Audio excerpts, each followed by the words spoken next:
Hello বন্ধুরা, আজ আমি ক্লাস 11 সেমিস্টার 2 এর অ্যাকাউন্টিং সিলেবাস নিয়ে ডিসকাস করব। তো প্রথমে দেখতে পাচ্ছি কি ফান্ডামেন্টাল অফ অ্যাকাউন্টিং প্রসেস 2, যেখান থেকে 20 নম্বর থাকছে। তো আমরা এর আগে class 11 semester 1 fundamental of accounting process 1টা করে এসেছি।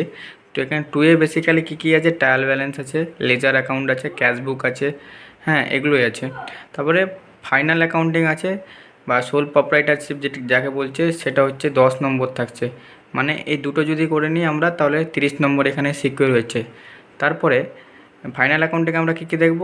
ফাইনাল অ্যাকাউন্টিংয়ে দেখব trading account, PNL account, balance sheet শিখবো সেখানে। তারপরে accounting of non profit organization আছে, যেখানে 5 নম্বর আছে, ঠিক আছে। তারপরে লাস্ট যেটা আছে অ্যাকাউন্টিং ফর ইনকমপ্লিট রেকর্ড, সেখান থেকেও 5 নম্বর আছে, মানে টোটাল 40 নম্বর।